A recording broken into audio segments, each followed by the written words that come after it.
Hi everyone. Today I want to show you a GitHub repository for easy to use, actually analog to digital mixed signal simulation with open source tools and the open source PDK from IHP, the 130 nanometer node, and in combination with the IIC-OSIC-Tools from the Institute of Integrated Circuits of the Johannes Kepler University in Linz, Austria. So we will talk about this GitHub repository today. I provided with a lot of scripts and folder structure and stuff like that. In the end, it should simplify things a lot. So you don't have to install anything or just the easy OSIC tools, of course. But if this is running, then you download this GitHub repo and then you can throw in your Xschem files and test benches and your Verilog or VHDL code, and you can easily build your ASIC or simulate your ASIC with this. So you have a step-by-step description here already, but I thought I will make this video because a lot of things will get easier if you see stuff and how you execute things. So, of course, if you have Git installed, you just can clone this repository. Since I'm using Windows now and I have a GUI and stuff like that, I will just download the zip file and um, will open it. And then I will open my science folder in here from the IIC-OSIC-Tools. Just a short reminder, the IIC-OSIC-Tools are explained in another video, so how you install them and stuff like that, and also how to start them up and get them running. It is pretty simple actually. You just have to download also the repository, start the path file and your Docker and your X server, and yeah, things will run kind of smooth. There is also in the doc folder a short introduction PDF, how to use it and how to install it, or you will find it in another YouTube video on my channel. Okay, so now we will unzip this folder. It's roughly 80 megabytes, I think. And since if you would clone the folder, there is not this main here, we delete it. And then we already have our folder. So, what's next? I will go through the structure, what I have done here, and then I will run the whole flow and show you how you can use it. Okay. So I also will open the GitHub side again, so I can look the step-by-step introduction. Yes, so first things first, there is this .design init file. And in here, you have the switch to the IHP PDK instead of the Skywater PDK. By the way, you also can use the Skywater PDK for this GitHub repo. It's not really a problem. Just add the Skywater design files into the OpenRoad flow script folder. And then what is also really convenient if you set this Xschem user library path, because if you want to open a file, you can really exit it really fast when this path is set. So take this file and copy it to your designs folder, like I did here. And then, so we have the VHDL and the Verilog folders for the source code. Okay, so if you have a VHDL code, then you paste the files here. So in my case, I have a 4-bit counter here.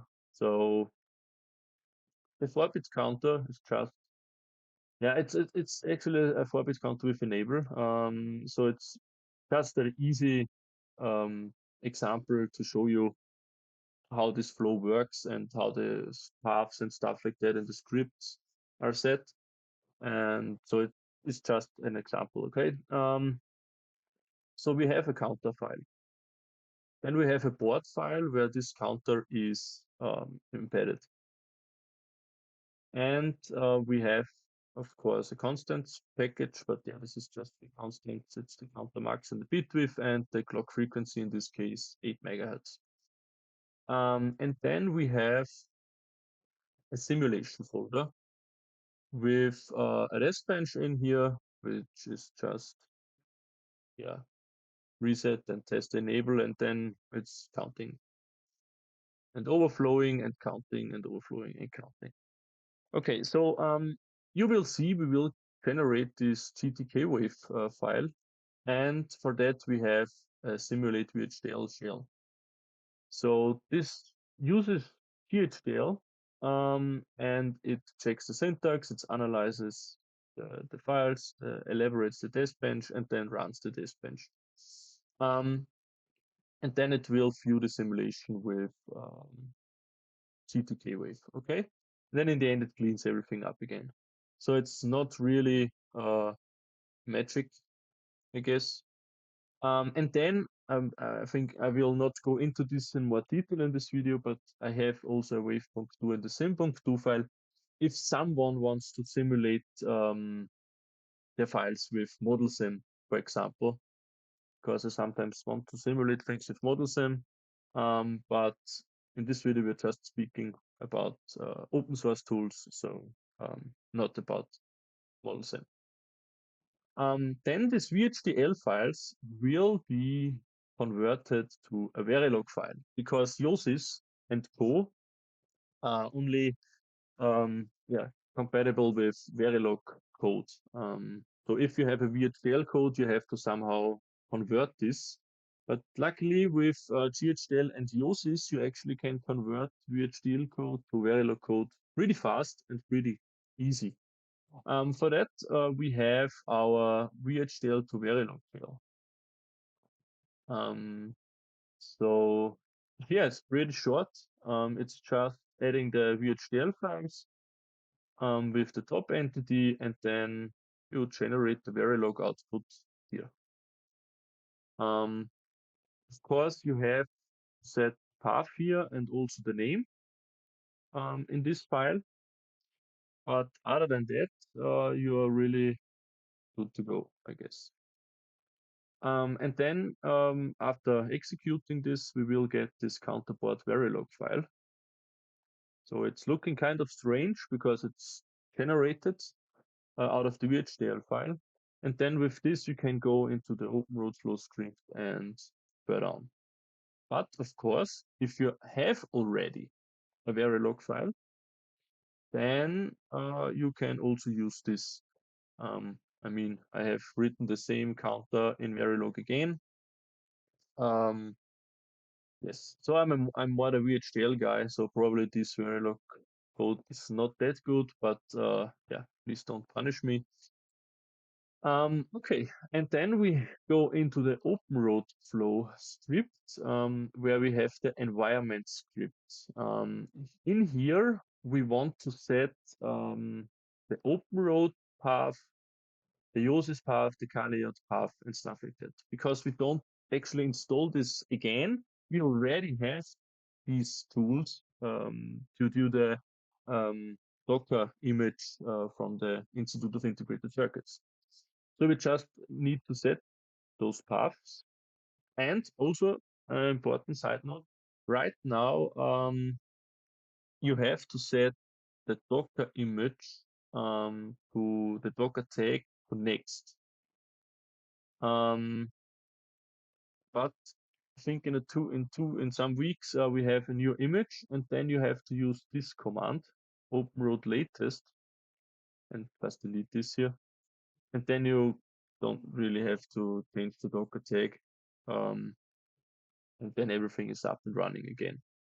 So just some temporary note, this is not really relevant in 2 weeks or 3 weeks on, I guess, or I hope. And then, of course, we have shell script, which runs the whole flow.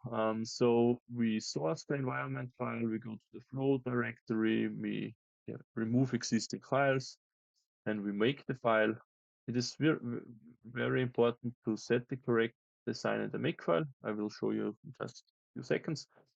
And then we want to open the layout with OpenRoad.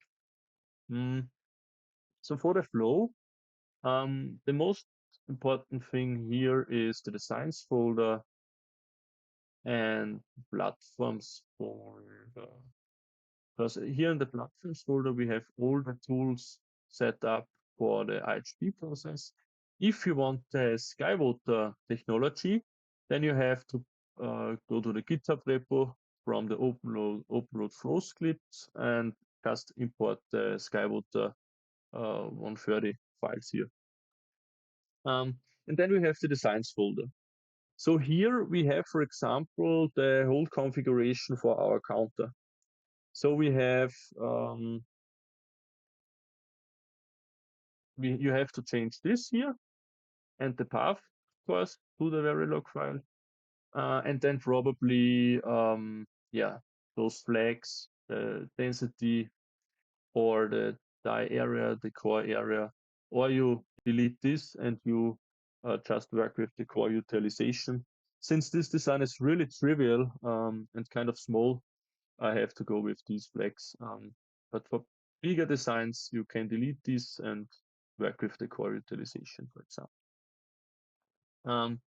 Then we want to have the constraints for the timings. Again, change the current design. Think about the clock period. For me, it's 125 nanoseconds to do the 8 megahertz clock, and don't change anything else there. And then you have also the auto-tuner JSON. I think I left everything here and it was, but except yeah, again the clock periods, the min max here. And probably if you're working with the core utilization, you can also change the min max in here. But then the OpenRoad stuff is set up. I mean, the source is empty because I have referenced the source as my source files to the Verilog folder. And then we will get a lot of result files. And here now we have, for example, a synthesized Verilog file. And this synthesized Verilog file, we will convert to an Xspice file, because with an Xspice file, the Xschem test bench can work with. And of course, you have the GDS, which you can view with CarLayout, Magic, or the OpenRoad GUI we have seen before. And so now, how do we generate the Xspice file? The Xspice file is generated with two flow scripts, and I summarize them into this Verilog to Xspice shell. So it's basically these three commands: the vlog to Verilog, vlog to Spice. Probably this should be called Verilog to vlog. This is vlog to Spice, and then we have Spice to Xspice. And yes, if you have your result somewhere else, you have to change this path. But I think if you every time use the same folder structure, there is no reason to change this. And also, what is really important, I forgot to show you, in the OpenRoad flow script, we have our make file. And in this make file, you just have to configure this design config flag.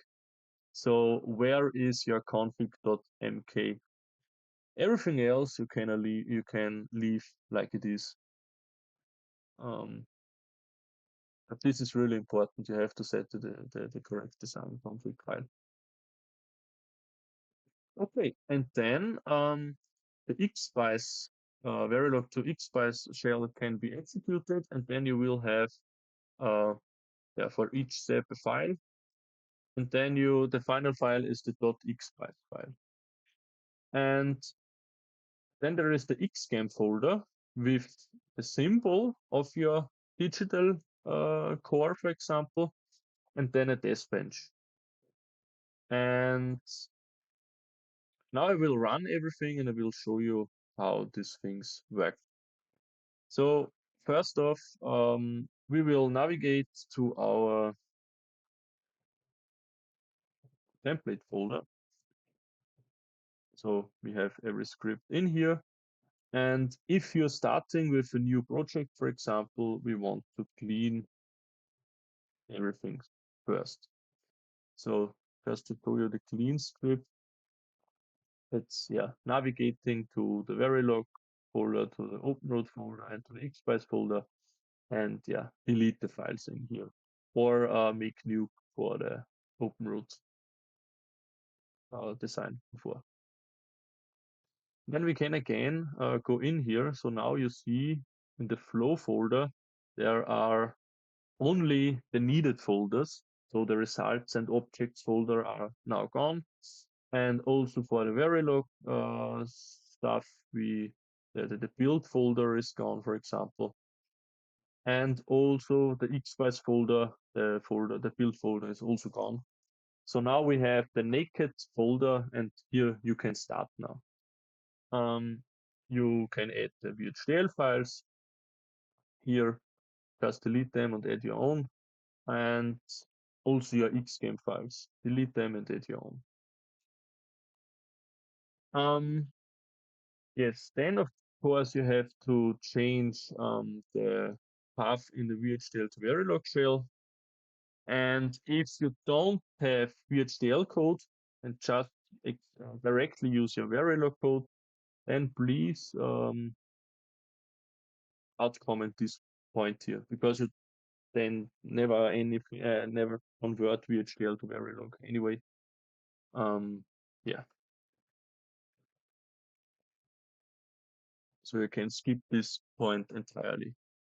Then as I have shown you, you need to set up the designs folder in OpenRoad flow scripts. Just copy my counterpart board, for example, paste it here, rename it, and reconfigure the configuration file, and the constraint file and the auto tuner. And then you are good to go. And now I will show you the run. So it's just run all.well, but there is a but. You have to change the name in here. Of course, you can make it like this. Then the name is an input parameter for the command. But I have it like this, and then every script I have shown you will be executed here in a certain way. Right now, for the IHP PDK, you need to suppress empty cells, otherwise you will get an error, but it doesn't really affect your simulation in any way. And again, if you have changed some of the Verilog folder or stuff like that, you have to change it here again. So probably go through the script, if you have everything set up, go through all the scripts again and double check your paths if they're all good. And then you can run the script. Now you can see the Verilog code, the VHDL code was converted to Verilog. Then now the OpenRoad flow script is already running. I mean, this is a fairly small design, so it's probably run really fast. Normally, this can take a lot of time, so several hours if it's a huge design, for example. But now we'll just wait. It will be finished in some seconds.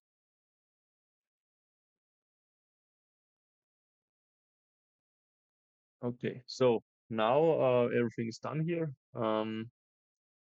You could go through the log to see some warnings. or stuff like that. But for now, we just look at the layout. We can see, so with K, you can measure.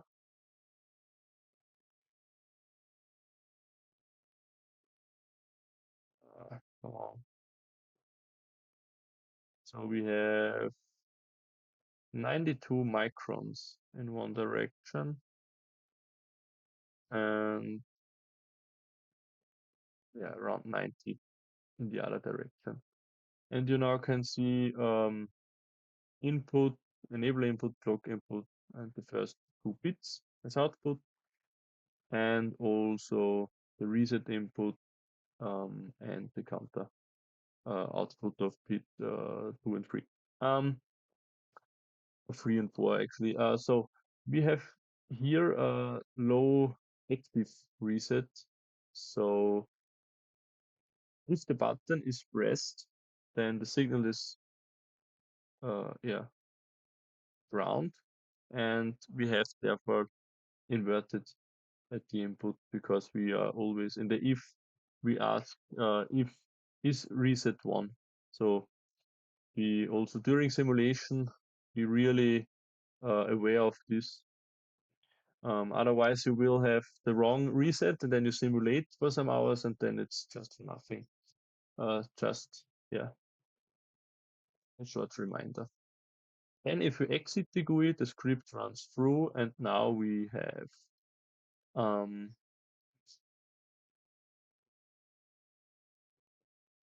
our folder here again with the Xspice file.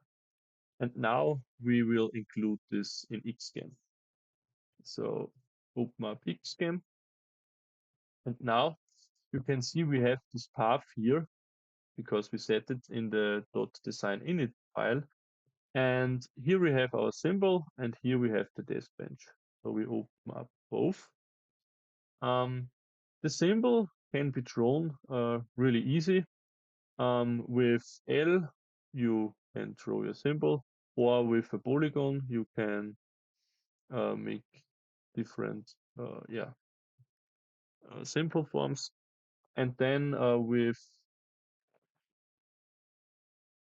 the inputs, you can set the in direction or the out direction, or in out for VDD and VSS. Give it a name, and also add these name, add name, and add sim name. Just enter T, and then you can enter it. And yes, now, and that's really 2 important things. With Q, you can open the properties of the symbol, and this type must be set to primitive. And then with Shift S, and click on the pin, Shift S, you have to set the sequence of the IOs, of course. So 0, 1, 3, 4, 5, 6, 2, 7, and 8. And now you probably ask, how is the sequence defined? And that question can be answered in the Xspice file.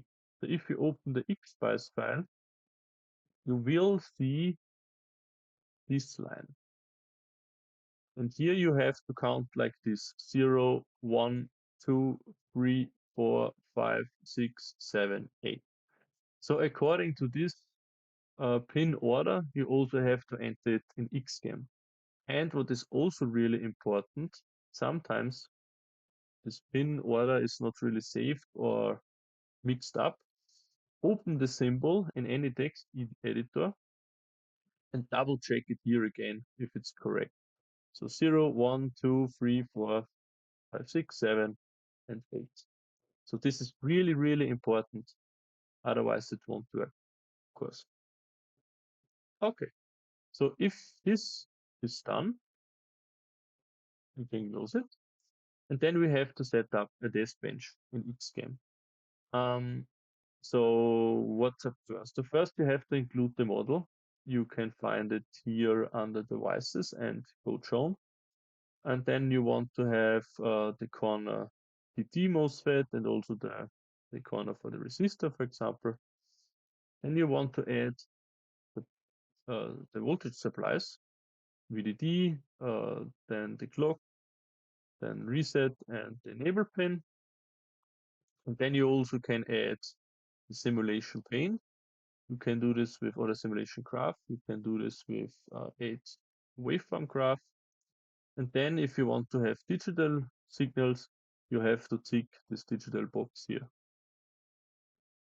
And then you can, so if you simulate this stuff, then load the files, then you will have all the signals here, and then you can edit. So clock, enable, reset, and things like that. Okay. Then go to digital again, and with F you can zoom, and then you have your simulation in here. But for that you need this simulate symbol. This is the launcher. You can get it from symbols and then navigate to L, and then you have your launcher, and then you can rename it here for simulate, for example. Or you just copy my test bench and always copy it, then you every time good to go. Then of course you can annotate the operating point. I mean, for a digital circuit it's not really necessary, but yeah, just to show it. And then in load waves, it's important that you change the name here of your test bench. And then you have, of course, give ngSpice the instructions to simulate. So really important here now is to include your symbol, your .xspice symbol. And for example, I set the clock here with a parameter statement. And yeah, I mean, you can leave out the operating point analysis, as I said, but you want to simulate the transient analysis again with the same name. Now you write, because you write the raw file in this file here, and here you load it in this file. So these two names must be equal. And of course you also can plot it here, but I mean, they're not looking that nice. So I always plot them in the with the included graph here. And then if you simulate everything again, you can annotate or load the waves, and then with F you can zoom, and then you will see the counter. So as I said, it's an active low reset. So here we have a reset, then the design is working, but since we have an enable input, we have to wait when the enable is high, and then the counter starts. It's counting up to 15. So 0, 1, 2, 3, 4, 5, 15. So 1, 1, 1, 1, and then it's overflowed and reset to 0, and then it's counting again. So the design is good. And now if you want to do something with it or drive it to analog circuits, you now go in here and grab your analog stuff. So for example, a low voltage NMOS or a low voltage BiCMOS, and then you can do whatever you want with it, and you can simulate analog mixed signal stuff. So yeah, that's the way how you use this GitHub repo for your analog mixed signal simulation from top to bottom. So from your VHDL or Verilog code down to analog mixed signal simulation. Of course, you can go further if your circuit design is finished. You can create a layout for the analog part. Then you have to connect the digital layout as shown before and the analog layout together, make a parasitic extraction, and then of course you can do a post layout simulation again in Xschem which will probably last a lot longer because yeah, you have a lot more parasitics in there and stuff like that. But this will then produce the final simulation on how precise your final chip will be. So a parasitic extraction and a post-layered simulation is a must, I would say. But I will show you this in a later video when the layout of my chip I'm working I'm working right now is finished. But now one last thing I want to show you is how to simulate the for VHDL and the Verilog files with open source tools. So as I have shown you before, we have those simulate underscore Verilog and also for the VHDL path. Here. So I just want to show you how to execute this stuff. So the every shell is shown and this everything should be clear. Um,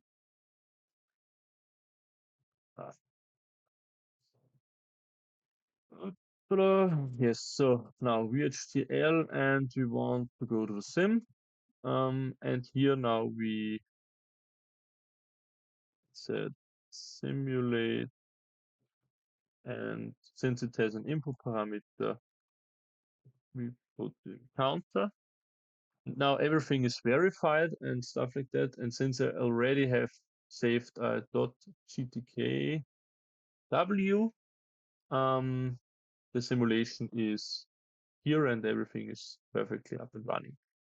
For those who never used GTK Wave, here on the side you can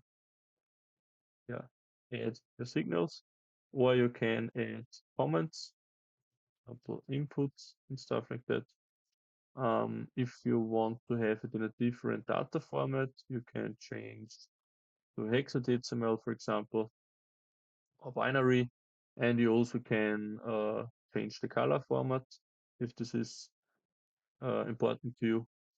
But as I said, you can also simulate this with Surfer.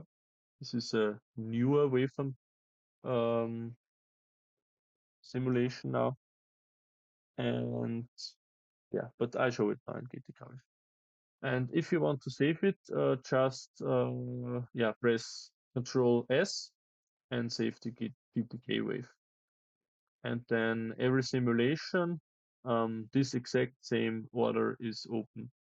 So if I do it again, I mean, I didn't save it now, but every time I simulate the input and output structure is here. So I don't have to do it, I don't have to do it every time. And I also can do this with my Verilog simulation.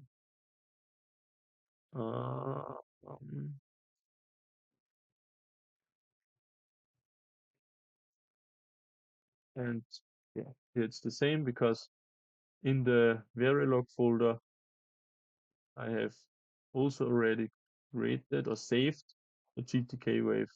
So yeah, and if I close this, then the unnecessary files are cleaned again. So, and again here, just one short note on ModelSim again. Here we have a sim.2 and a wave.2, which you can simulate with ModelSim. So this is a complete VHDL simulation, so everything is good to go with GHDL. However, if I now go here to Verilog, I have probably the situation that I have a VHDL test bench from my design, but now I want to include my Verilog, my converted Verilog file. I can do this. For example, here I have my VHDL test bench, and I included the Verilog counter as a component, and then I can now simulate it with ModelSim. ModelSim is capable of making a VHDL Verilog mixed simulation kind of stuff.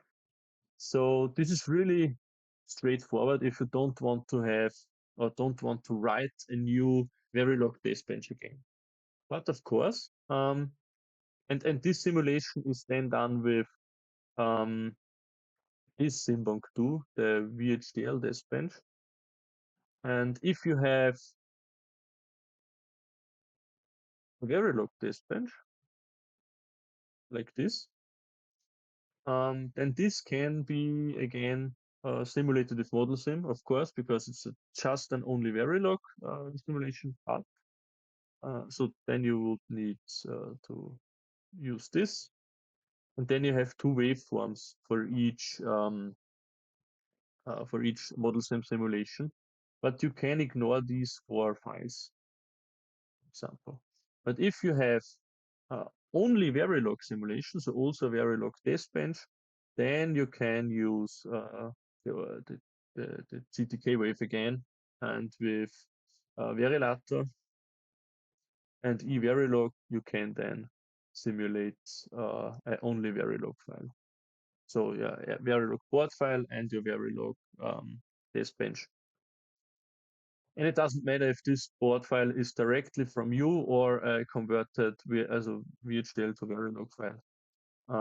Yeah. So every possible way right now is simulated in this repository. So you have the scripts, and if you use model sim, you can also do a VHDL Verilog mixed simulation. If you don't have it and only the open source tools, then you have to write a Verilog test bench as well. But it shouldn't be that hard. Actually, if you ask ChatGPT nicely, if it can convert the VHDL test bench to Verilog test bench, it's quite okay. You still have to change some minor things, but yeah, it's working okay. Okay, so now we are done. We have everything tackled, I guess. Yes. So we went through the VHDL, the Verilog, the Xschem, the Xspice, the OpenRoad Flow scripts. Yeah, so I hope this video was informative, and you're now able to set up your own project with this GitHub repo. If you have any questions, just open an issue in the GitHub page, and I will answer you as soon as possible. Thank you very much.